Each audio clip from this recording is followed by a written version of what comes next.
Philippe Michel, rebonsoir. Bonsoir. On commence avec l'actualité liée à la mine et cette décision prise lors du dernier CICS, le comité d'information, concertation et surveillance, autorisait Vale à exploiter la mine de Goro pour 25 ans, mais avec des prescriptions. Ah oui, tout à fait, avec un maximum de garanties prises par la province qui a la responsabilité d'encadrer et de surveiller l'exploitation minière et l'exploitation industrielle pour se prémunir de tout impact à l'environnement, de tout accident. Et donc c'est dans ce cadre-là que j'ai effectivement signé cet arrêté qui donne une autorisation d'exploitation minière pour 25 ans, mais qui est révisable, sur lequel on fait un point d'étape tous les 5 ans. C'est une ouverture d'horizon pour Vale? Ah, c'est absolument majeur. Je rappelle que Vale, c'est près de 5000 emplois directs, indirects et induits. C'est 60 milliards de retombées annuelles pour la Calédonie en termes de salaire, de cotisation, de marché de sous-traitance. Et de son côté, naturellement, cette entreprise qui n'est pas épargnée par la crise des cours du nickel, elle a besoin de visibilité.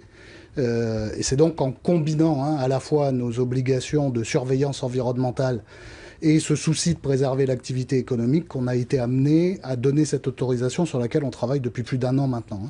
Pourtant, peut-on être sûr à 100% qu'il n'y aura pas d'autres impacts? Non, je ne peux pas sérieusement affirmer que je suis sûr à 100% qu'il n'y aura pas d'autres accidents, mais nous mettons tout en œuvre pour prendre toutes les garanties possibles qu'effectivement aucun nouvel accident ne se reproduise. Mais Raphaël Mapou disait à l'issue de ce CICS, pas satisfait sur le suivi, pas assez participatif.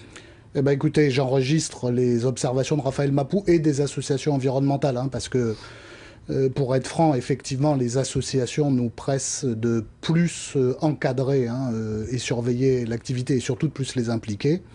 Ces CICS sont précisément faits pour échanger sur ces sujets et pour nous permettre à nous, provinces, d'intégrer les demandes des populations et des associations environnementales. Et justement, Martine Korenna, il disait, et pour ne pas la citer, pas assez de résultats fiables sur les impacts environnementaux, c'est-à-dire pas assez d'études qui lui permettraient à ces associations environnementales de pouvoir connaître la situation réellement.